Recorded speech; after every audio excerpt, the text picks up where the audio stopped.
Oi, oi. É nos três pontinhos gravar. Ih, já tá gravando aí. Fechou. É. Falou. Tá dando pra me ver? Ó, só me fazer um teste aí. Ô, tô sim, tô sim. Beleza, então beleza. Valeu, tchau. Oi, Maria Laura, tudo bem? Você tem alguma dúvida que você queira fazer? É da tarefa do Virgílio? Pode mandar mensagem se não conseguir falar via áudio.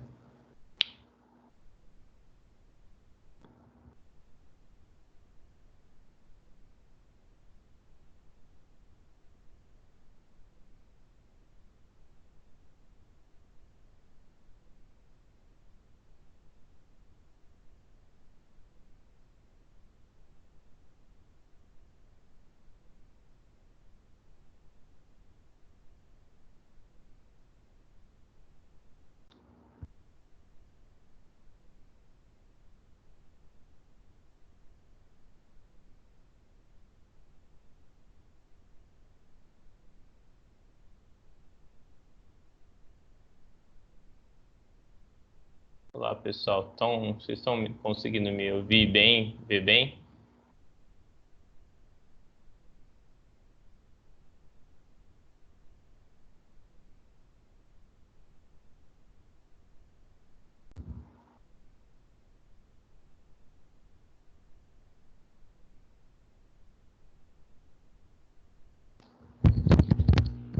Tá chiando aí pra vocês?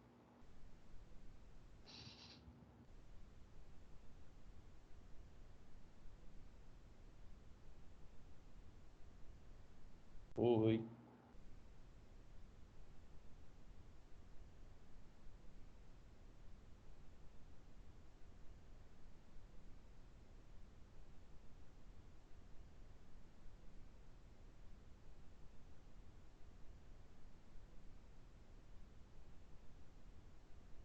Vou ingressar aqui pelo meu celular. Se vocês quiserem mandando mensagem, qualquer coisa, eu vou olhando pelo celular caso não dê pra olhar pela tela.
Não tá dando pra escutar, ô Duda?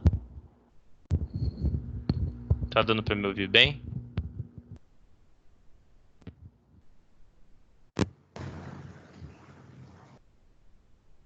Beleza. Eu vou começar aqui então. Deixa eu só fazer um negócio aqui. Você tem dúvida de algum exercício específico ou você quer que eu resolva a tarefa inteira já para mostrar a resolução?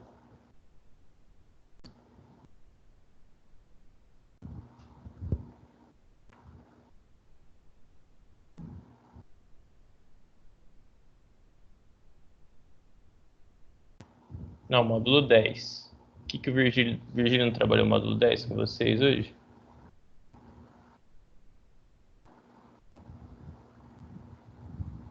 Então, vou fazer do módulo 10.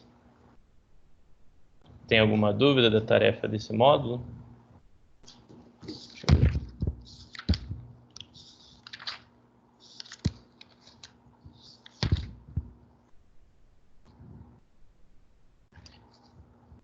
Então, eu vou resolvendo a tarefa. Qualquer coisa você manda mensagem aqui, tá ok? Deixa eu só aqui fazer um negócio aqui. Vou compartilhar a tela dos slides.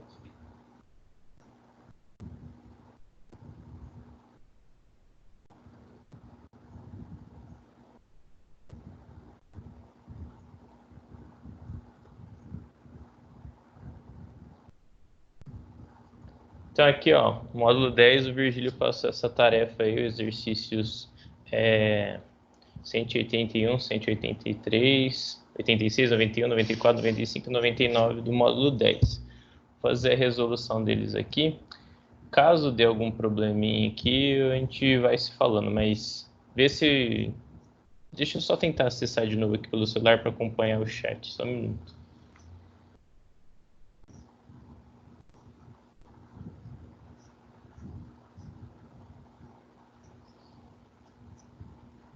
Pronto, acho que agora deu certo, tinha entrado na sala errada no celular.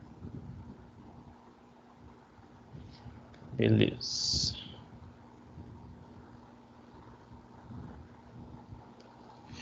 Bom, o 181 ele fala assim, ó. O módulo aqui é de mol, né? Então, o Virgílio trabalhou e explicou para vocês essa parte de mol. Então, vamos lá. Ele fala assim, ó. Vidros e vasilhames contêm cerca de 80% de óxido de silício em sua composição. Assim, considerando esse percentual, é correto afirmar que 525 gramas de vidro de vasilhame, a quantidade de matéria de óxido de silício é... Bom, vamos lá, algumas interpretações aqui que ele passou para a gente. Vamos ver. Ele fala que os vasilhames têm 80% desse cara aqui, ó, de óxido de silício. E ele fala, se eu tiver 525 gramas de um vidro aí, de algum vasilhame, ele quer a quantidade de matéria de óxido de silício. Quantidade de matéria é mol, tudo bem? E então, vamos lá. Eu vou ter que saber quantos mols desse cara eu tenho aqui dentro. Mas para fazer isso primeiro, vamos fazer algumas coisinhas. Primeira coisa, ó, vamos ter uma lousinha aqui. Ele falou que tem 80% de óxido de silício dentro do vidro. Então a gente vai ter que achar essa porcentagem em massa desses 525. Então, só para a gente relembrar primeiro, ó, ele não forneceu no exercício, mas a massa do oxigênio é 16 gramas por mol, a do silício é 28 gramas por mol. Se a gente calcular a massa molar desse cara, a gente chega numa massa molar de 60 gramas por mol. Vamos guardar essa informação aqui, que a gente vai usar ela daqui a pouquinho. Então vamos lá. Se eu sei que 525 gramas é a massa do meu vasilhame, então em relação à massa, isso equivale a 100% da massa. Se eu tiver 80% dessa massa, quanto que dá? Vou chamar de X, fazendo a continha, eu chego que eu tenho 420 gramas de óxido de silício dentro desses 525 gramas de vidro, beleza? Lembra que eu guardei isso daqui, ó? Como eu tenho a massa molar dele aqui, eu consigo achar a relação massa-mol. Por quê? Eu sei que em 1 mol de óxido de silício, eu tenho 60 gramas. Se eu tiver 420 gramas, eu tenho N mols de óxido de silício. Fazendo essa continha, eu chego que o número de mols de óxido de silício é 7 mols. Tudo bem? Fica a alternativa C. Ficou alguma dúvida nesse exercício, Dudu? Pode mandar aqui nas mensagens, que aí eu vou olhando.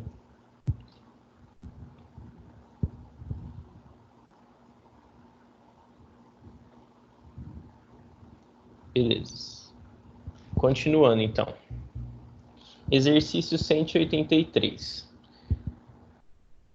O metilciclopenteno, que é o C6H10, é um produto bloqueador da ação do etileno que tem sido utilizado com sucesso em flores, hortaliças e frutos, retardando o amadurecimento desses vegetais e aumentando a sua vida útil.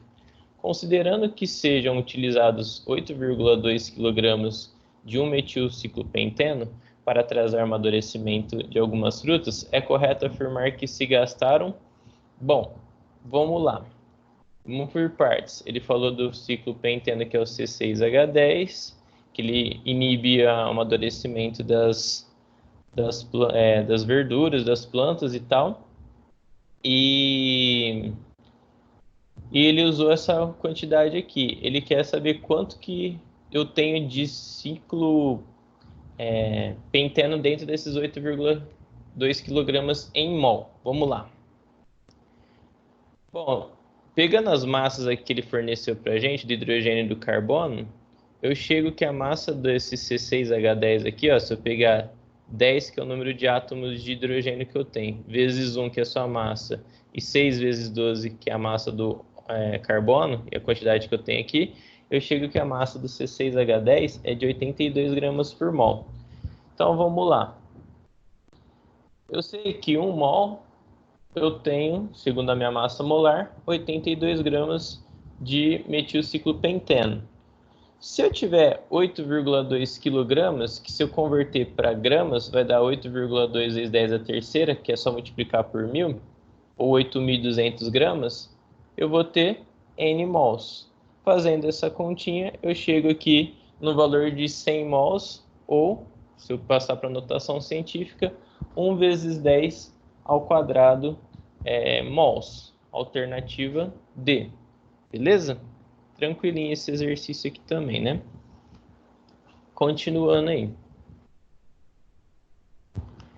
Exercício 186. Ô, Duda, se você não entender, pode mandar mensagem que eu vou parando aqui e vou olhando. Estou acompanhando aqui o chat, beleza? Ou mais alguém que tiver aí, quiser perguntar alguma coisa, não sei quem tá mais, depois eu olho aqui. 186, ele fala assim, ó.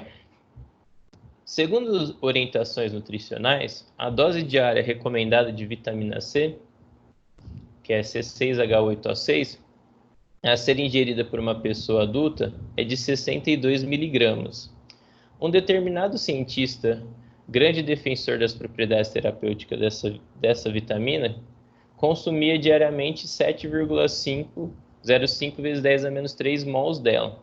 Aí ele fala assim, a dose ingerida pelo cientista é quantas vezes maior do que a recomendada? Bom, a gente está nesse período de coronavírus, está todo mundo tomando vitamina. E às vezes vai lá, toma várias, aquelas efervescentes, né? Toma 2, 3 gramas de vitamina C. Será que é o ideal? Ele passou para a gente o ideal, quanto que a gente consome por dia. 62 miligramas, é o quanto nosso corpo absorve. O resto é tudo excretado na nossa urina. Então a gente vai ver a continha como que a relação de quantidade certa aqui. Bom, vamos lá. Primeiro a gente vai ter que determinar a massa dessa vitamina C. Eu sei que as massas do hidrogênio, do oxigênio e do carbono são essas aqui. Ele não forneceu no exercício, mas provavelmente uma tabela periódica. Fazendo a continha, ó, multiplicando 6 carbonos vezes 12, que é a sua massa, 8 hidrogênios vezes 1, que é a sua massa, e 6 vezes 16, que é a sua massa, a gente chega numa massa molar para a vitamina C de 176 gramas por mol. E agora a gente vai achar essa relação do mol com aquilo lá que ele passou para a gente. Bom, eu sei que em 1 mol, pelo que a gente acabou de calcular, eu tenho 176 gramas de vitamina C. Se eu tiver essa quantidade de mols que ele está tomando, que é de 7,05 vezes 10 a menos 3 mols, quanto que eu vou ter em massa, hein? Vou chamar de M. Fazendo essa continha, você vai chegar numa massa de 1,24 gramas, ou se a gente transformar para miligrama, vai dar 1.240 miligramas, porque a gente vai relacionar com o que ele passou para nós aí. Então, a gente tem, ele está tomando 1.240 miligramas por dia. Continuando. Então, se a gente pegar, ele quer quantas vezes mais eu estou tomando em relação ao que é o ideal, que é 62 miligramas. Então, quando eu falo assim, quantas vezes mais, eu vou fazer uma divisão, uma relação. Então, eu vou pegar 240 miligramas e dividir por 62 miligramas. Por isso que eu converti aqui para miligrama, para ficar na mesma unidade aqui do 62. Fazendo essa continha, eu vou chegar num resultado de 20. Então, eu chego numa quantidade de 20 vezes maior do que eu preciso tomar. Então, eu vou absorver os 62 miligramas, o resto eu vou excretar tudo na urina. Então, quando a gente tem aí tomar a vitamina C, às vezes toma um monte de vitamina C sem necessidade. Deu para entender? Então, ficou a alternativa D de dado. Beleza? Continuando. Acho que esse é o mais difícil da tarefa, né? Porque ele é uma questão interdisciplinar. Vamos lá. Ele fala assim, ó. Acidentes de trânsito causam milhares de mortes todos os anos nas estradas do país. Pneus desgastados, chamados pneus carecas, Freios em péssimas condições e excesso de velocidade são fatores que contribuem para elevar o número de acidentes de trânsito. Responsável por 20% dos acidentes, o uso de pneu careca é considerado falta grave e o condutor recebe punição de 5 pontos na carteira de habilitação. A borracha do pneu, entre outros materiais, é constituída por um polímero de isopreno, que é o C5H8, e tem uma densidade igual a 0,92 gramas por centímetro cúbico. Considere que o desgaste médio do pneu até o momento de sua troca corresponde a um consumo de 31 mols de isopreno e que a manta que forma a banda de rodagem desse pneu seja um retângulo de 20 cm por 190 cm. Para aproximadamente... Bom, acho que cortou a pergunta aqui. Só um minutinho. Só ler aqui. Bom, ele quer saber em tamanho, né? Não cortou não, tá certo. Ele quer saber o tamanho que gastou esses 31 mols que foi gastado, em que tamanho ele tem. Bom, vamos fazer a interpretação do exercício com a figura aqui.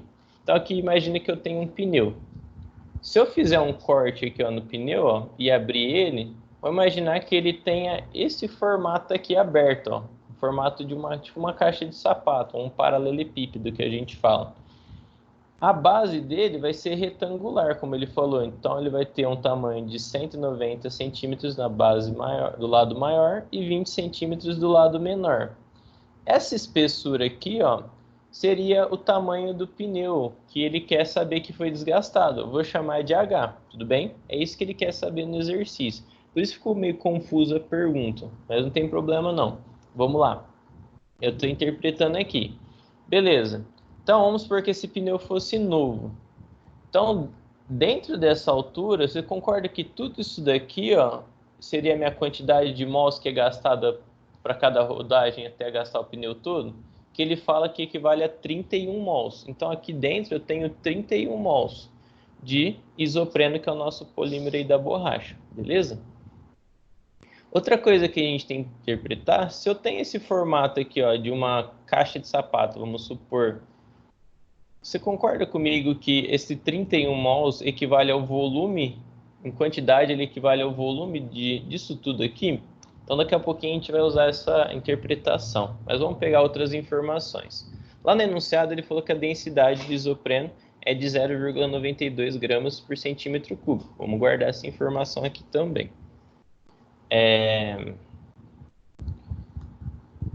O que mais que ele passou para a gente? Ele não falou a massa do carbono, mas está aqui. 1 grama e a do hidrogênio é 1 grama por mol e o carbono é 12 gramas por mol, igual nos exercícios anteriores. Calculando a massa do isopreno, que é C5H8, 5 vezes 12, 8 vezes 1, a gente chega numa massa de 68 gramas por mol. Tudo bem? Beleza. Agora vamos aproveitar as informações que ele passou para a gente. Eu sei que 1 mol de isopreno tem 68 gramas, mas a gente quer saber a quantidade de 31 mols, né? Então eu vou falar que 31 gramas é M. Fazendo essa continha, eu chego numa massa de 2.108 gramas, ou praticamente 2,1 kg. Mas vamos deixar em gramas essa conta. Por quê? Lembra que eu te falei que a quantidade de mols disso daqui equivaleria ao volume? Bom, eu sei que eu tenho agora em massa 2.108 gramas. Uma informação que ele passou para a gente é a densidade. E lembra da relaçãozinha de densidade? Que densidade é massa sobre volume? Como eu tenho a densidade e tenho a massa, eu consigo achar o volume. Substituindo aqui na fórmula, fica assim, 0,92 igual a 2.108, que é a massa, dividido pelo volume. Esse volume aqui vai dar esse valor aqui, de 2.292 centímetros cúbicos. Tudo bem? Beleza. Mas o que ele quer saber? Ele quer saber a altura, ele não quer saber o volume. Mas a gente consegue. Como isso aqui é um paralelepípedo, eu sei calcular isso daqui pela matemática, que aqui entra a interdisciplinaridade. Talvez vocês ainda não tiveram lá em matemática, mas vamos lembrar. Volume de qualquer coisa é sempre a área da base vezes a altura. Tudo bem? A minha base aqui é um retângulo. Como calcula a base de um retângulo? É base vezes a minha altura aqui, ó, no caso, esse lado vezes esse lado aqui. A altura é o que eu quero descobrir, o volume eu já sei. Substituindo na fórmula, isolando aqui, desculpa, eu falei 2.292, é 2.291. Eu tenho a minha altura aqui, ó, 2000, H é igual a 2.291, é igual, dividido por 190 vezes 20. Eu chego num resultado desse valor aqui que eu não consigo enxergar porque tem a telinha. Aí, consegui. 0,6 metros. Deixa eu mudar essa telinha aqui, desculpa. Uma altura de 0,6 centímetros, alternativa D. Assim, é uma questão legalzinha de interpretação, apesar que o texto está um pouco confuso. Não é muito complicado, tem umas continhas mais chatinhas. Isso aqui é mais matemática do que química em si. A única coisa que você ia ter que saber de química era isso daqui, ó, essa interpretação e calcular a massa molar. Mas o resto é tudo matemática. Assim, eu não concordei muito com essa questão porque ela é de primeira fase.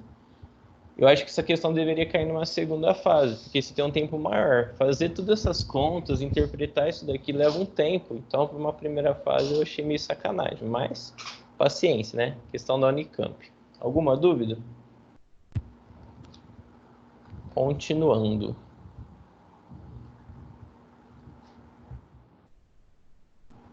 Agora, acho que esse 193 é um dos mais difíceis.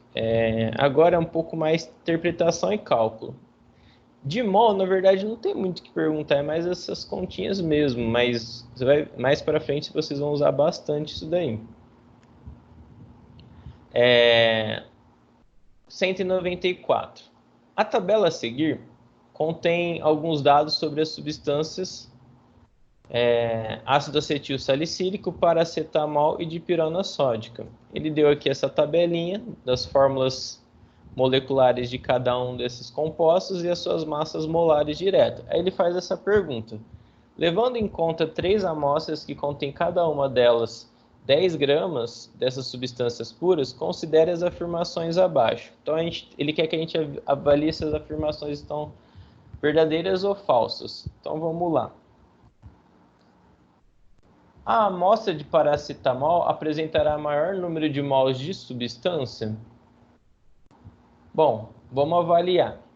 Eu sei que eu tenho 10 gramas de cada, então eu vou colocar aqui minha lousinha de novo, né? Para a gente resolver.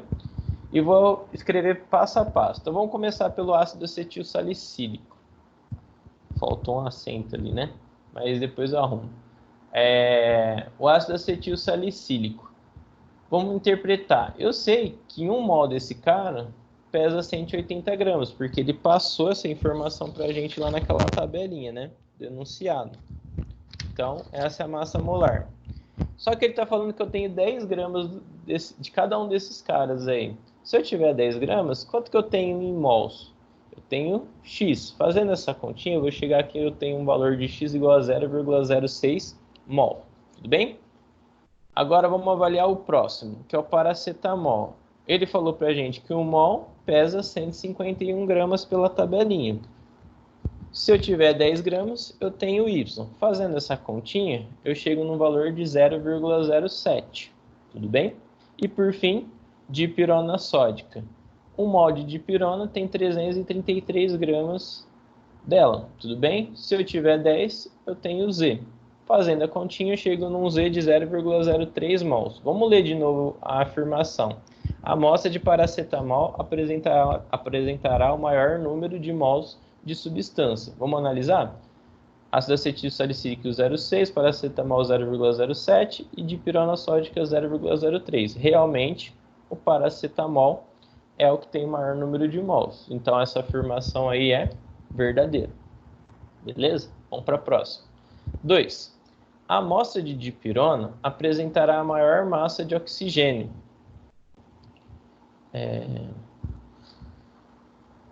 Vamos ver.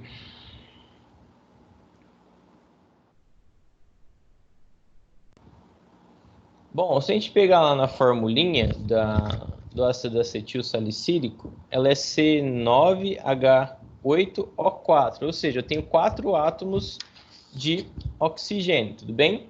Então, em termos de massa, a massa do oxigênio é 16. Se eu fosse calcular a massa de oxigênio no total, eu tenho 4 vezes 16, um total de 180 gramas. Tudo bem? Porque eu tenho 4 átomos de oxigênio dentro do ácido acetil salicílico. Em 10 gramas de ácido acetil salicílico, quantos gramas de oxigênio eu vou ter? X. Beleza? O meu resultado aí, pessoal, será de 3,6 gramas de oxigênio dentro do ácido acetil salicílico. Vamos ver para o próximo, que é o paracetamol. Lá no paracetamol só tenho 2 átomos de oxigênio, então vou multiplicar por 16, que é a massa dele. Eu tenho a quantidade em massa de oxigênio dentro da massa molar do paracetamol, que é 151. Beleza? Se eu tiver 10 gramas, eu tenho Y. Continuando aí, eu chego que o meu resultado do Y é igual a 2,1 gramas de oxigênio dentro do paracetanol. E por fim, a dipirona sódica, eu tenho 4 átomos também de oxigênio, vezes 16, que é só a massa. Essa é a massa em relação a 333 gramas de dipirona. Se eu tiver 10 gramas, eu tenho Z. Aí eu chego num Z igual a 1,9 gramas. Reparem, pessoal, eu tenho 3,6 gramas de oxigênio no ácido acetil salicílico, 2,1 no paracetamol e 1,9 na dipirona. Ele fala assim: a amostra de dipirona apresentará maior massa de oxigênio. Errado, ela apresenta menor massa, né? Quem apresenta maior massa é o ácido acetil salicílico. Então a 2 é falsa. Vamos para 3, para a gente não estourar o nosso tempo aqui do plantão e finalizar esse exercício. Amostras de ácido acetil salicílico e dipirona apresentarão o mesmo número de átomos de oxigênio. Vamos lá, então. No ácido acetil salicílico, a gente tem 4 átomos de oxigênio. Só que dentro de 1 mol, eu tenho 6 vezes 10 a 23 átomos de oxigênio. Desculpa, em 1 mol de oxigênio teria 6 vezes 10 a 23 átomos, mas eu tenho 4 mols, então eu tenho 4 vezes 6 vezes 10 a 23. Isso tudo dentro de 180 gramas, que é 1 mol de ácido acetil salicílico. Se eu tiver 10 gramas dele, eu tenho X átomos. Eu vou chegar num valor de 13,3 vezes 10 a 22. Não saiu sobrescrito aqui, mas é vezes 10 a 22 átomos de oxigênio. Tudo bem? Já a dipirona sódica é a mesma coisa. Ela também tem 4 átomos, então vai ser o mesmo esquema. Só que isso eu tenho dentro de 333 gramas de dipirona sódica, que equivale a 1 mol. Se eu tiver 10 gramas, eu tenho Z. O meu Z aqui vai dar 7,2 vezes 10 a 22 átomos de oxigênio. Então ele fala que nas amostras de ácido acetil salicílico e dipirona, as quantidades de átomos são iguais. O que não é verdade, né, pessoal? É diferente. Então essa informação aqui é falsa, né? Então ficou a resposta A, apenas um verdadeiro. Beleza? Ficou alguma dúvida aqui? Vou encerrar aqui a apresentação, porque já ficou alguma dúvida que você queira perguntar? Depois, qualquer dúvida, eu mando as resoluções do outro exercício lá na internet. Beleza?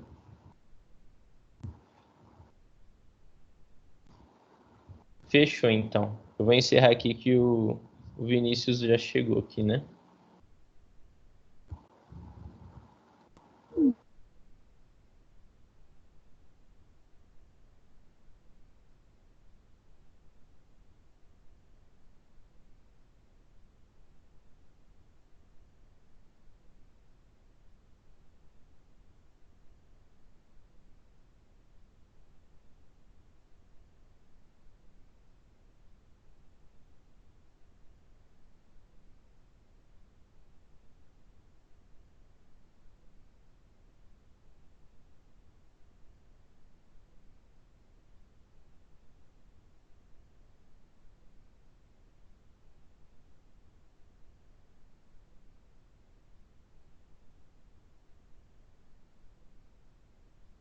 Fala pessoal, beleza? O professor já saiu daqui que tava?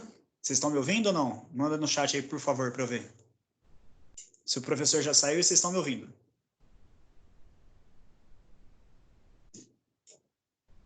Fechou então. Deixa eu só ver se tem alguém para eu aceitar. tá? Senão a gente já continua aí. Não, tá certo. Vamos lá, então. Seguinte, ó, o professor Mendes passou para mim que vocês finalizaram o módulo, deixa eu ver aqui, rapidão, o módulo 6, e ele falou hoje sobre o módulo 7, é isso? Deixa eu só achar aqui, por favor.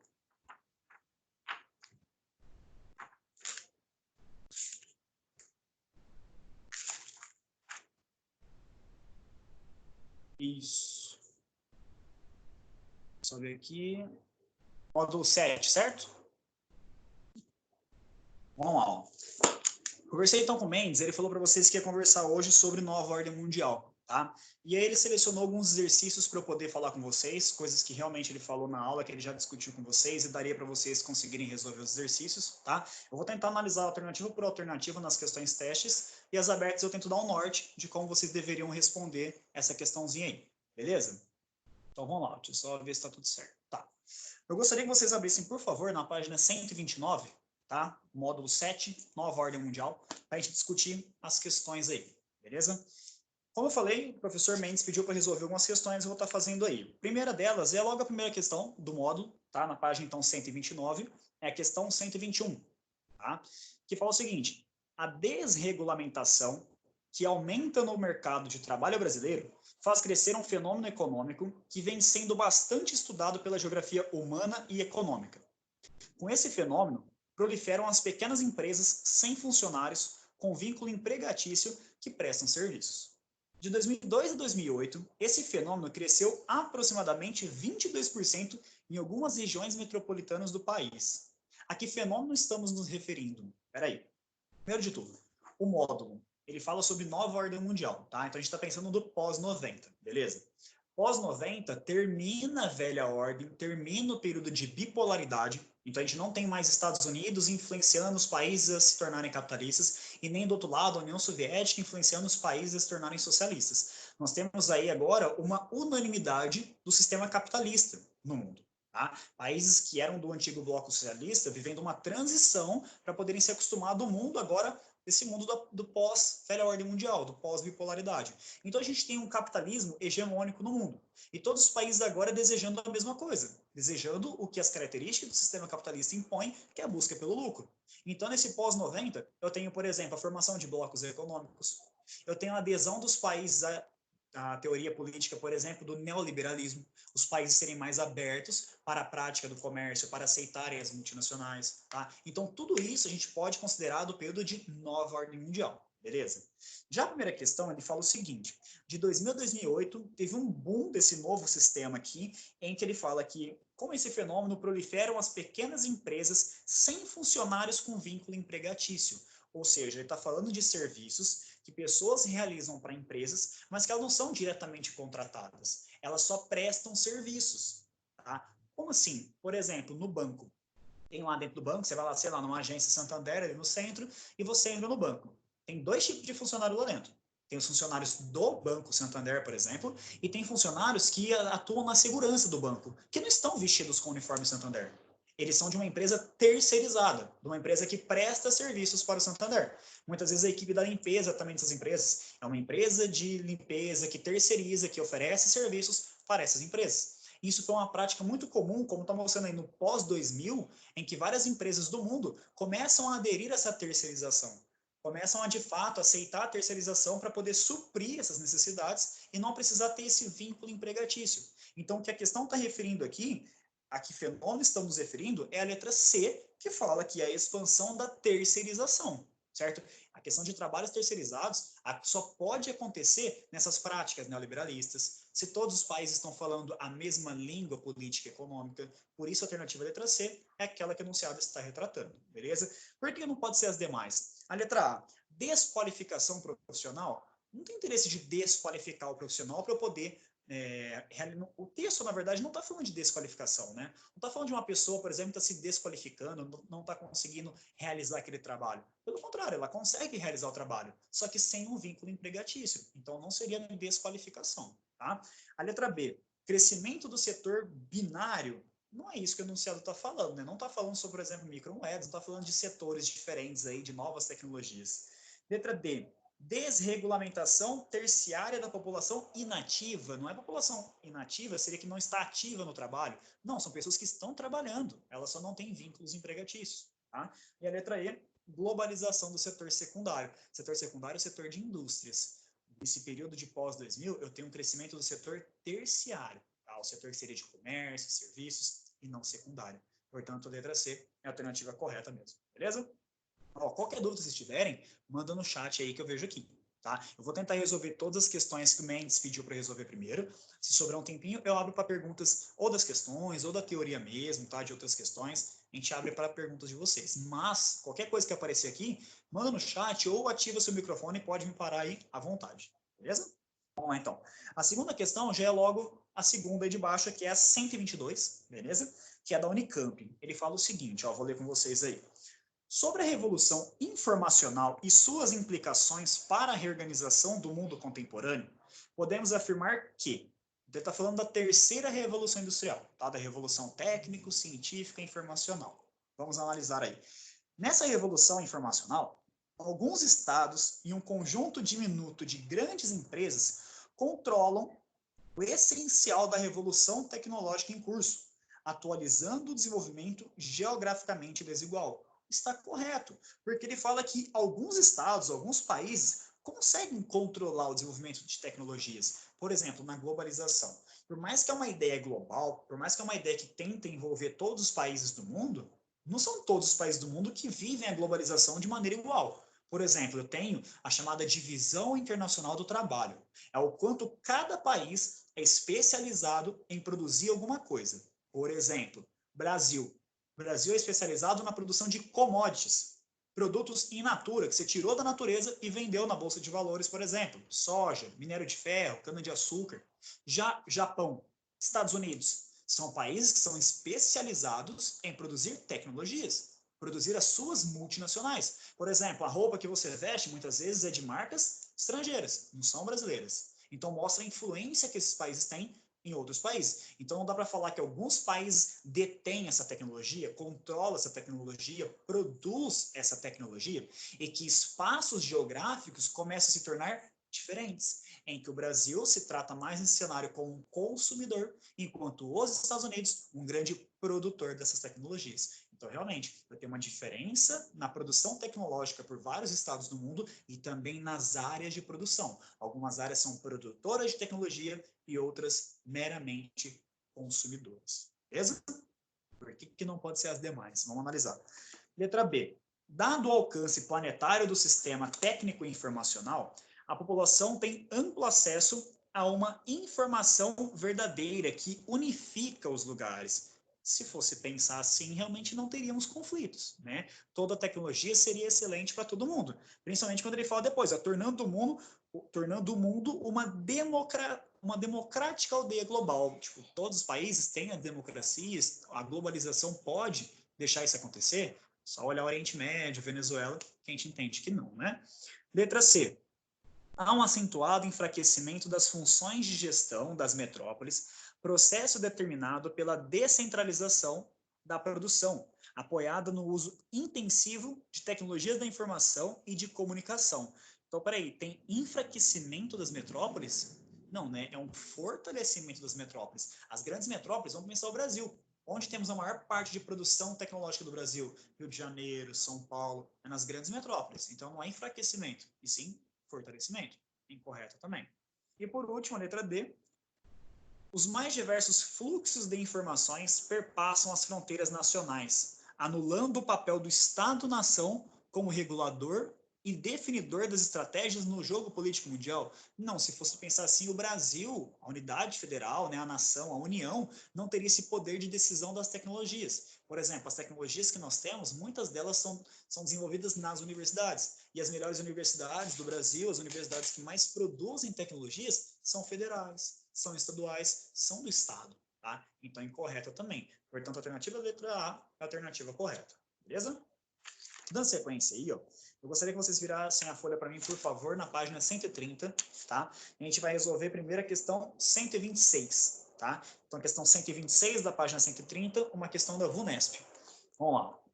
O episódio de espionagem internacional protagonizado pelo governo estadunidense e denunciado pelo ex-agente do serviço secreto Edward Snowden permite que se constatem duas situações intrínsecas à atual ordem mundial, quais sejam: letra A, o policiamento sobre a circulação de informações exercido pelos Estados Unidos e a privacidade das instituições na rede mundial de computadores. É o contrário, não é o policiamento dos Estados Unidos, é o quanto os Estados Unidos não se policiava e acabava meio que interrompendo a privacidade de outros países. Como foi determinado, né, detectado e jogado nas redes pelo Snowden, o quanto os Estados Unidos estava vigiando vários celulares de políticos do mundo, como de presidentes do Brasil. Então, realmente, não é o policiamento dos Estados Unidos, é o não policiamento. É o grande fato dos Estados Unidos não ter respeitado isso e acabado meio que rompendo essas fronteiras e vigiando as economias de países que não é dos Estados Unidos. Tá? Letra B.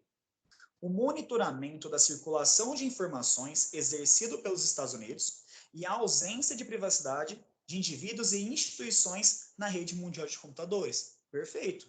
O monitoramento na circulação de informações pelos Estados Unidos. São os americanos que tentaram controlar essa informação, que tentaram monitorar essa informação através dessa invasão da privacidade. E a consequência disso é essa ausência da privacidade com que as instituições e as pessoas sofreram na rede de informações. Por exemplo, muitas vezes, quando você vai criar uma conta no Facebook, no WhatsApp, você está lá, eu aceito os termos, mas você não lê aquilo, né? Você está aceitando que as suas informações, os seus dados, estão sob o domínio daquela empresa. E os Estados Unidos estavam fiscalizando essas empresas, pegando esses dados sem a nossa permissão para isso. Tá? Então, portanto, a letra B é a alternativa perfeita.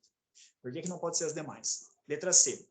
O controle da produção de informações exercido pelos governos europeus, não, né? Era pelos Estados Unidos e não os governos europeus. Letra D. A liberdade de circulação de informações permitida pelos países ocidentais e a privacidade das instituições. Teve privacidade, né? Também não. Letra E. A ausência de instituições capazes de regular a circulação de informações e a liberdade dos indivíduos na rede mundial de computadores. Se fosse falar de liberdade, não dá para falar que os Estados Unidos rompeu a privacidade, né? Que liberdade a gente tem, sendo que as nossas informações privadas, particulares, estavam sendo utilizadas por governos sem a nossa permissão? Também não. A alternativa correta, realmente, é a letra B de bola. Beleza? Dando sequência aí, a próxima é a questão 128, da mesma página, tá? Que é a questão do Enem. Ele fala o seguinte, leia o texto. Disneylândia. Multinacionais japonesas instalam empresas em Hong Kong e produzem com matéria-prima brasileira para competir no mercado americano. Pilhas americanas alimentam eletrodomésticos ingleses na Nova Guiné. Gasolina árabe alimenta automóveis americanos na África do Sul. Crianças iraquianas fugidas da guerra não obtêm visto no consulado americano do Egito para entrarem na Disneylândia. Beleza. Na canção, ressalta-se a coexistência no contexto internacional atual das seguintes atuações. Letra A. A música está falando sobre acirramento do controle alfandegário, por exemplo. Está falando sobre a questão de capital especulativo? Não, né? Não é isso que a música se trata. Letra B. A ampliação das trocas econômicas e a seletividade dos fluxos populacionais. Essa está correta. Por quê? A ampliação das trocas econômicas mostra o quanto que está saindo das mercadorias. Ó, por exemplo, multinacionais japonesas se instalam em Hong Kong, usam matéria-prima brasileira, certo? Para poder competir com o mercado americano. Ou seja, olha o fluxo de mercadorias, olha o comércio mundial atuando. E no finalzinho, quando ele coloca na alternativa seletividade dos fluxos de pessoas, é porque, por mais que essas mercadorias circulam aí entre esses países, algumas pessoas não podem circular livremente em algumas regiões. Por exemplo, quando ele coloca crianças iraquianas fugidas da guerra não obtêm o visto no consulado americano do Egito para entrarem na Disneylândia. Então, as mercadorias são bem-vindas, mas muitas pessoas não. Portanto, a alternativa letra B está perfeita, tá? Por que não pode ser as demais? Letra C. Intensificação do controle informacional. Não está falando que está controlando a informação, né? A música não retrata isso. Aumento da circulação mercantil e desregulamentação do mercado financeiro. Circulação mercantil pode afirmar, realmente tem mercadoria circulando por várias partes, mas não está desregulamentando o mercado financeiro. Ele tem interesse de regulamentar para que o comércio flua cada vez melhor, tá? Então, incorreto também.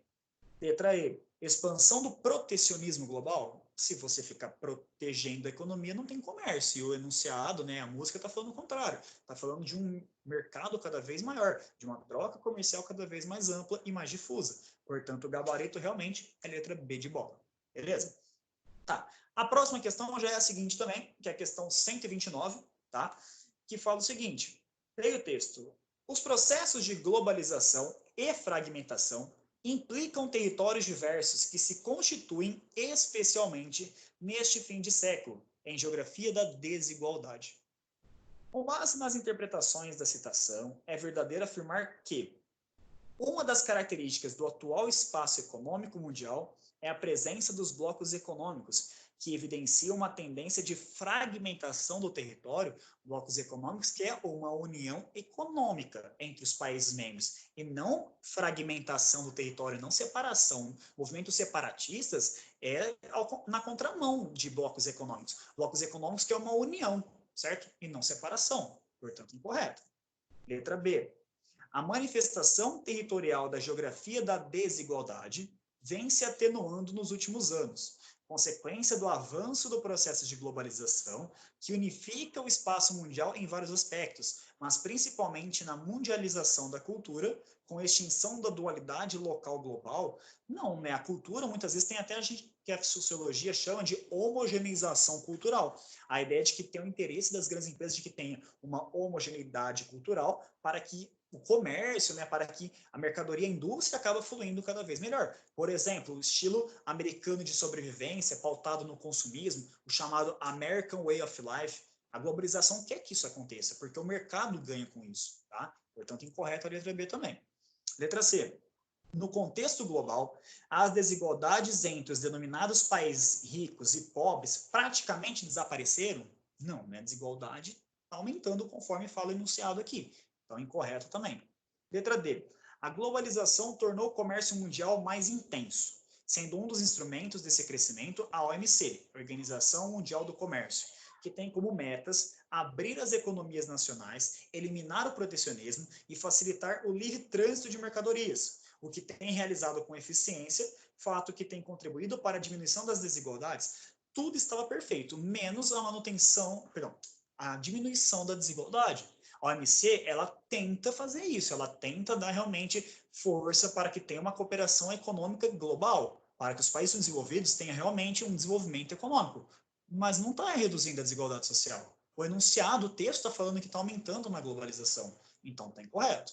Só sobra a letra E, que fala o seguinte, uma demonstração evidente da materialização territorial das desigualdades diz respeito aos benefícios advindos da intensificação dos meios de comunicação, em especial a internet, que possui maior concentração de usuários nos países ricos e em menor escala nos países pobres, notadamente no continente africano. Então está perfeita porque a globalização pode acontecer sim no globo todo, no mundo todo. Só que os países mais ricos apresentam maiores tecnologias, maior interação, enquanto os países pobres, menores tecnologias e menor interação global, interação informacional. Portanto, a alternativa letra E é a alternativa que está correta. Beleza? Deixa eu ver se tem mais alguma aqui. Tem sim. Por favor, vira a folha para mim na página 132, tá? É a questão 136, beleza? Que é a questão da VUNESP, lá embaixo, certo? Que ele fala o seguinte, ó, leia o texto. 6 estados disputam a fábrica da BMW no país. 6 estados disputam a fábrica da BMW no Brasil, após a matriz da montadora anunciar em março de 2011, na Alemanha, que considera instalar uma unidade na América do Sul. São Paulo, Minas Gerais, Rio de Janeiro, Pernambuco e Bahia discutem com a empresa a possibilidade de conceder incentivos fiscais para sediar esse novo empreendimento. O 6º estado seria da região central do país. O presidente da Companhia do Brasil, esse nome é alemão, né, Dornbusch, confirma o interesse e que há negociações em curso, mas não revela de que regiões do país as propostas começam a chegar. Existe interesse dos estados, mas não há uma proposta fechada. o que está sendo feito é um mapeamento para avaliar o mercado não só no Brasil, mas também em outros países. O México é um forte concorrente, apesar do Brasil ser o maior mercado da América do Sul em termos de relevância, afirma o executivo. Beleza.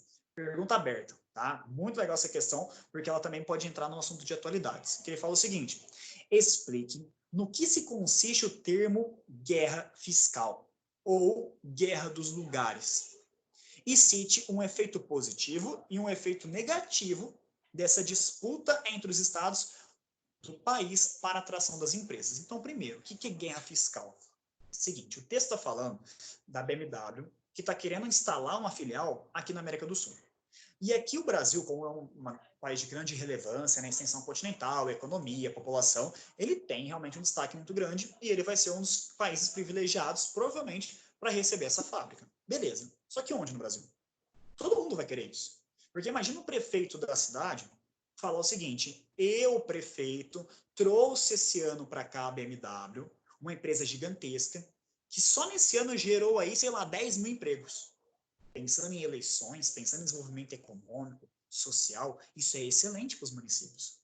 Mas Ribeirão Preto vai começar a oferecer alguns benefícios para essa empresa, para ela poder se instalar em Ribeirão. Por exemplo, falou assim, ó, BMW, eu te dou uma isenção de impostos aí de mais ou menos 10 anos. Você não precisa pagar imposto por 10 anos para ficar aqui. Aí, sei lá, cidade vizinha aqui, mais próxima, São Carlos. Fala o seguinte, olha, BMW, eu consigo oferecer 12 anos de isenção de imposto. Araraquara fala assim, eu consigo oferecer 13 anos. Olha a disputa que começa a acontecer entre as cidades no Brasil. Aí Bahia, Espírito Santo, Minas Gerais, vai começar também a entrar nessa disputa. Isso acaba gerando a chamada guerra fiscal. Uma disputa, uma guerra, entre aspas, dentro de regiões do próprio país, para ver quem consegue colocar essa empresa a investir naquela região. Então, isso é guerra fiscal. E um ponto positivo e um ponto negativo para as cidades, para os locais desse país, né, que conseguem ficar com a empresa. Ponto positivo é o desenvolvimento dessa cidade. Gera emprego, traz tecnologia. Pô, a BMW aqui em Ribeirão Preto ia trazer tecnologia para a região, ia gerar emprego, pessoas empregadas, pessoas que começam a consumir agora no setor de comércio, no setor de serviços. Economicamente, socialmente, a cidade tende a crescer. Só que, e o ponto negativo? O ponto negativo é que causa uma desigualdade regional. Ribeirão Preto vai desenvolver, e Bahia, e Minas Gerais, e Espírito Santo. Então, por mais que isso é um ponto positivo para quem consegue isso, para quem perde, é um baita de um ponto negativo. Principalmente o Brasil, entre a região sudeste, tem maior desenvolvimento tecnológico. Então, para onde você acha que as empresas vão? Elas vão querer aproveitar a região que tem melhor rodovia, ou melhor ferrovia, ou tem o maior mercado consumidor. E nessa brincadeira, como é que fica as regiões norte, nordeste do Brasil? Então, isso causa uma desigualdade regional, certo? Então, primeiro define aí, por favor, o que é guerra fiscal, ponto positivo e ponto negativo. Tenta montar essa questão. Depois volta aqui para vocês verem os gabaritos, tá? E a última questãozinha que o professor Mendes pediu, tá? Antes da gente encerrar, falta 5 minutinhos aí, é a questão de baixo, que é a 138, tá? Ele fala o seguinte, leia o texto. Um momento de desordem mundial. Nesse começo de século, assistimos uma reformulação de fronteiras e influências político-econômicas no mundo. Essa nova forma de organização mundial, baseada na existência de redes, fluxos e conexões, exige uma mudança no método de agrupar e separar territórios. Essa nova era é marcada pelo advento da globalização. Deixa eu só aceitar alguém aqui, comprar rapidinho. Aí. Essa nova era é marcada pelo advento da globalização e da internet, que permitiu maior integração internacional e criou um novo espaço, o território mundo, composto de uma sociedade mundial que compartilha os mesmos valores. A integração cada vez maior dos estados e a soberania de um país através de um grupo são demonstradas pela força que os blocos econômicos possuem, que estabelecem uma concorrência acirrada entre si para manter a influência dos seus parceiros comerciais. Identifica-se um novo movimento de regionalização do espaço contemporâneo a partir das redes integradas e legais do poder, com o tráfico de drogas e terrorismo globalizado, e a reconfiguração dos territórios devido a mudanças nas relações de poder e ao hibridismo cultural. Beleza. O enunciado fala o seguinte: no final da década de 1980, teve fim a bipolarização, trazendo ao espaço mundial uma regionalização que configura novas áreas de poder e um intenso processo de mudanças nas relações socioeconômicas entre os países. Beleza, fim da velha ordem mundial, início da nova ordem mundial. Conforme o texto, algumas implicações marcaram o surgimento dessa nova ordem mundial. Nesse sentido, é correto afirmar que, ou seja, na nova ordem mundial, é correto afirmar que a ordem multipolar evidencia novos atores sociais, que no processo produtivo desempenham funções principalmente comerciais, promovendo o fortalecimento e o avanço do sistema capitalista no espaço mundial. Está perfeito a alternativa letra A. A nova ordem mundial ela é pautada numa questão socioeconômica, não mais ideológica. Porque todo mundo agora, praticamente, segue a mesma ideologia, a ideologia capitalista. Então, o que os países disputam agora é por questão de comércio, é a busca pelo lucro. Então, uma característica que é pautada na nova ordem mundial é a questão da busca pelo lucro, a questão do capitalismo ser uma grande hegemonia. Tá? Todos os países do mundo agora estão falando praticamente a mesma língua, possuem os mesmos interesses. E a prática do comércio, a busca pelo lucro, é uma prática comum entre todos esses países. Beleza? Rapidinho, deixa eu só analisar as outras alternativas. Letra B. No período da Guerra Fria, vários países latino-americanos foram incentivados pelos Estados Unidos a formar blocos econômicos. Os Estados Unidos incentivou os países a formarem blocos, mesmo porque, por exemplo, a União Europeia se formou por ela mesma. Os países europeus foram se juntando lá, desde o Benelux até a SECA, para chegar na União Europeia, mas não porque os Estados Unidos incentivou isso a acontecer. Tá? Tanto é que a União Europeia se formou antes do bloco econômico que os Estados Unidos faz parte, que é o NAFTA. Beleza? Então, incorreta. Letra C. No início da década de 90, o mundo tornou-se multipolar. Beleza? Momento no qual emergiram várias potências econômicas, o que homogeneizou as relações de poder. Pelo contrário, né? Algumas potências começaram a surgir aí. Beleza? Depois, letra D. Na nova ordem mundial, os blocos econômicos regionais se apresentaram como uma forma de resistência ao avanço do mundo globalizado e aos blocos políticos que priorizaram o fortalecimento dos países subdesenvolvidos? Não, né? Enfraquecimento dos países subdesenvolvidos e fortalecimento das grandes potências. Por último aí, a queda do Muro de Berlim representou o fim da era bipolar, até aí beleza, desencadeando a extinção das fronteiras, dos conflitos étnicos, políticos, econômicos, ou seja, com o fim então do Muro de Berlim, acabou os conflitos? Cerrou toda a questão de instabilidades no mundo? Não, né? Portanto, o gabarito correto realmente é a letra A. Beleza? Pessoal, muito obrigado. Depois a gente se fala na próxima semana sobre nova ordem mundial agora e a globalização. Beleza? Abração, até mais.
Boa tarde, pessoal. Aqui é Adriana, professora de Física, e a gente vai ver hoje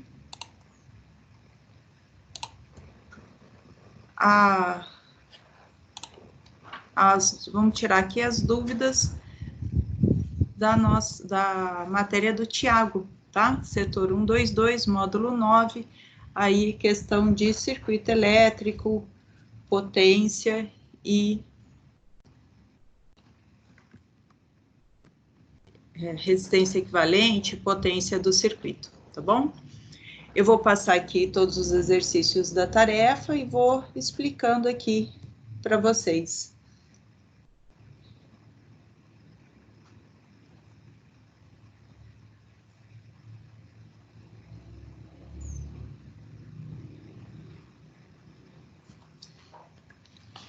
Esse primeiro exercício diz aqui no circuito abaixo quanto deve valer a resistência X aqui, para que essa resistência equivalente do circuito seja 2R.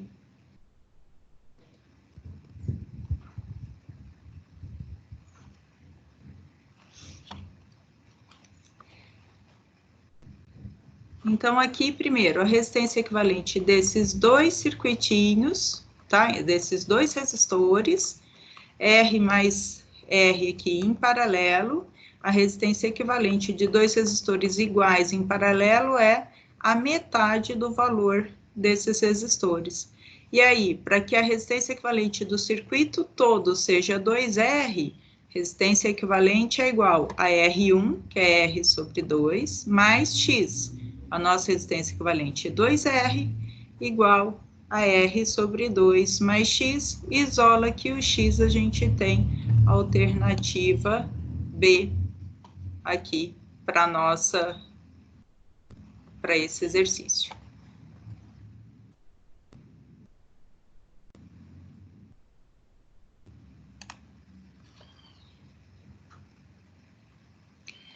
O próximo exercício.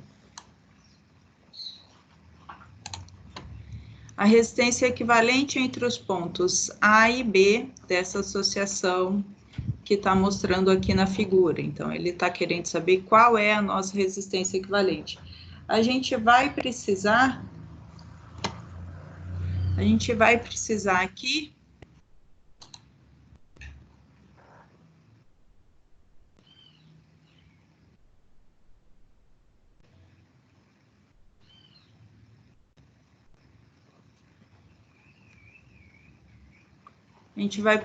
aqui escrever novamente esse circuitinho, tá? Então, eu reescrevi ele aqui. Então, de A para B tenho 15, de A para B tenho 30, porque esse ponto aqui, ó, é o mesmo ponto B. Desse ponto aqui, que é um ponto C, eu tenho, ó, de A até um ponto D aqui, 8. Aqui é B. Desculpa, aqui é ponto B. Aqui, um ponto C. Então, de A até C, 8, de A a B, 30 e 15, de C para B, 2 em paralelos, 6 e 3. Então, pegando esse circuitinho, vamos reescrever. Aqui a gente pode usar, como são dois valores diferentes, a regrinha, né, aquela regrinha prática de que o produto dos resistores dividido pela sua soma dá a resistência equivalente de dois resistores em paralelo. Aí aqui, então, essa R1 é 2 ohms. Agora, de A para B, nessa primeira linha, eu fico com dois resistores em série, de 8 e esse de 2. Então, eu vou ter uma resistência equivalente de 10 ohms. Agora, eu vou pegar os três resistores em paralelo, 1 sobre a resistência equivalente é igual a 1 sobre 15, mais 1 sobre 30, mais 1 sobre 10. Faço aqui a nossa continha e acho a resistência equivalente à alternativa C, aqui para esse exercício.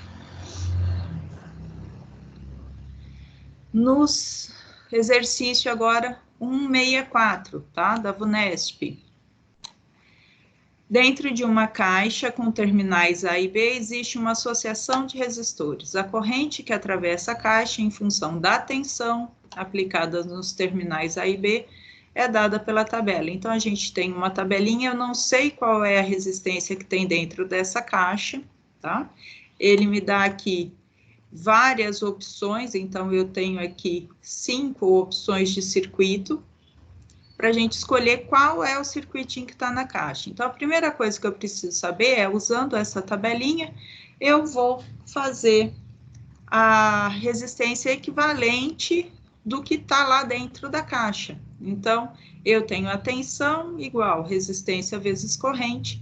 Essa tensão eu escolho qualquer um desses pontos. Eu escolhi aqui o primeiro ponto, 3 com corrente 1. Mas se eu fizer com qualquer outro, também vou ter o mesmo valor de resistência equivalente, de 3 ohms, tá? Aí agora eu vou olhar para todas essas resistências, todos esses circuitinhos aqui e ver qual deles me fornece uma resistência equivalente de 3 ohms. Olha, esse primeiro circuitinho A, eu tenho 2 ohms com 2 ohms em paralelo, duas resistências iguais em paralelo, equivalente vale 1. Aqui, 3 resistores equivalentes em paralelo, é equivalente desses 3, se a gente fizer a regrinha, 1 sobre equivalente é igual a 1 sobre 2, mais 1 sobre 2, mais 1 sobre 2. Isso aqui vai dar 2/3, a resistência equivalente. Esse C aqui, ó, 2 ohms, 2 resistores de 2 ohms cada um em paralelo, a resistência equivalente vale 1, mais esse de 2 ohms em série, então eu tenho aqui 3 ohms a resistência equivalente. Então, a nossa alternativa aqui correta é a alternativa C, que é o único circuitinho que vai me dar resistência equivalente igual a 3 ohms, tá? Aqui no E eu tenho 4, aqui eu vou ter 4 com 2, eu faço a regrinha lá do produto pela soma também, e vejo que essa resistência vai ser diferente de 3 ohms. Então, a resistência equivalente para essa questão é a de 2, é a alternativa C. Esse próximo exercício aqui, o exercício 9.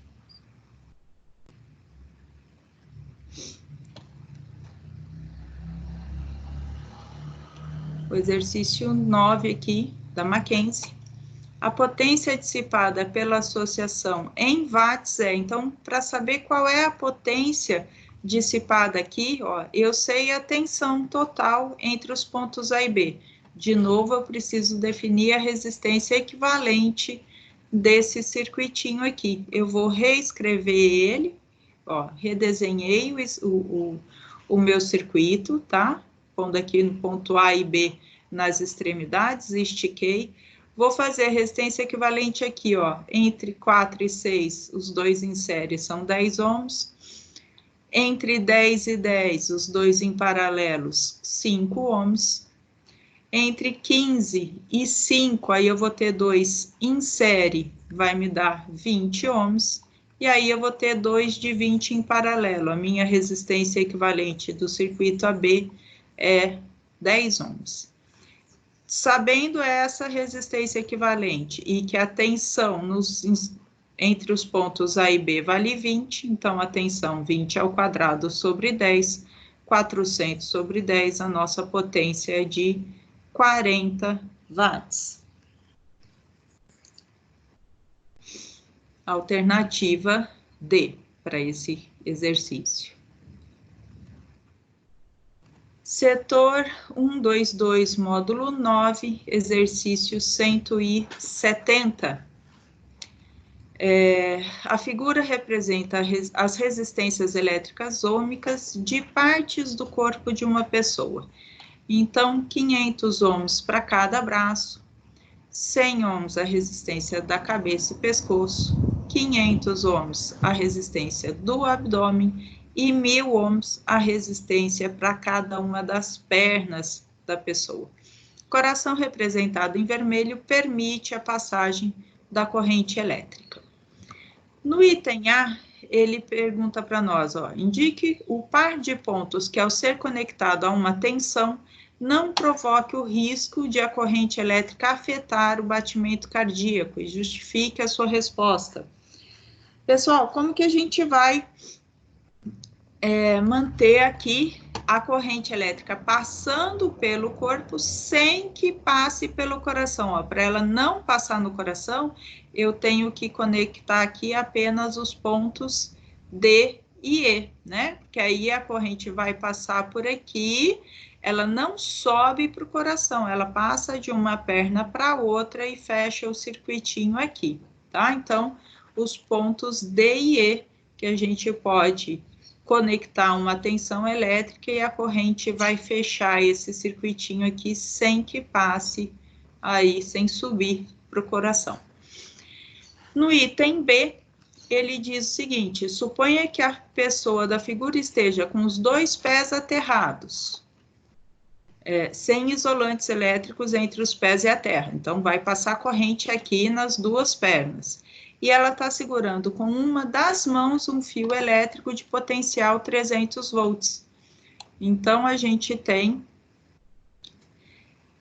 nessa situação, a corrente que vai passar, subir pelas pernas, vai passar e vai passar aqui por um dos braços da pessoa. Calcule nessa situação a corrente elétrica em ampere que vai atravessar o coração dessa pessoa. Ó, se eu aterrar aqui, ó, C, o D e o E, vão ser 2 resistores que estão em paralelo, tá?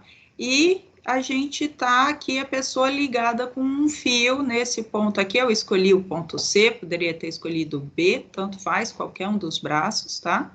Para fechar esse circuitinho.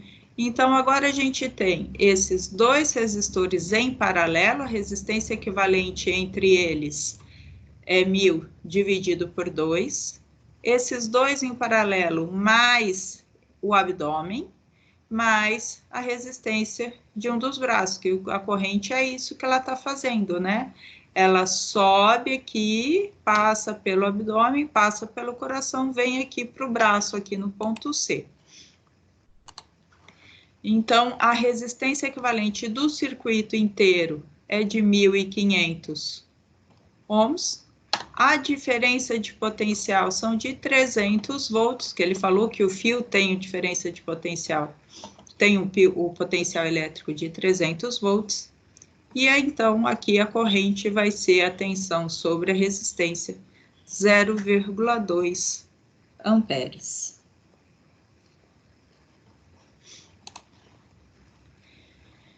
No próximo exercício, a gente tem aqui a resistência, está perguntando qual é a resistência elétrica do resistor equivalente nessa associação. Pessoal, uma atenção aqui. Esse exercício, na apostila, o nosso gabarito está com uma falha na digitação, tá? Na apostila está dando o item A, não é o item A. Olha só, se a gente esticar esse circuitinho, nós temos aqui, ó, de A até B. Então, eu tenho todo esse circuitinho aqui esticado. Vou começar por essa resistência aqui, ó, achar a equivalência desse pedacinho de D para F. Então, aqui eu tenho R mais R, e aqui eu tenho 2R. Então, 2R em cima, 2R embaixo, 2R em paralelo, né? 2 resistores de 2R em paralelo. Eu tenho uma resistência R aqui. Agora eu faço o quê? Eu tiro essas duas e coloco uma outra resistência no lugar. E aí, de novo, R com R, em série dá 2R, em paralelo com 2R, troco tudo isso de novo por um resistor igual a R. Continuando, ó, agora eu tenho R com esse Rão aqui, ó, 2R em série, tá? Com 2R aqui, agora em paralelo. Então, vou trocar tudo isso agora por 1 de R. E aí, 1 de R com esse outro R, Então, 2R em série com 2R em paralelo, troca tudo por um só R. Então, a alternativa correta para esse exercício, a resistência equivalente desse exercício, alternativa B. E o exercício agora 178. 4 resistores ômicos R1, R2, R3 e R4 de resistências iguais, tá? Resistências elétricas idênticas são associados entre os pontos A e B, os quais é mantida uma diferença de potencial constante. Os fios de ligação têm resistências desprezíveis. Sabendo que nessa situação o resistor R1 dissipa uma potência P, pode-se afirmar corretamente que as potências do R2, R3 e R4 são iguais a. Então, a gente quer saber a potência de cada resistor. Para a gente saber a potência dissipada de cada resistor, a gente precisa saber a tensão entre cada um deles. Então, olha, o resistor R1, eu vou chamar que tem uma potência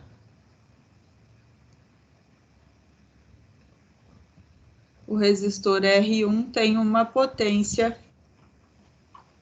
U aqui em cima dele. Se esse resistor R2 é igual a esse R1, é a mesma resistência U, a mesma resistência R, ele vai ter a mesma tensão U sobre essa resistência aqui também. Tá certo, gente? É a mesma tensão entre os dois.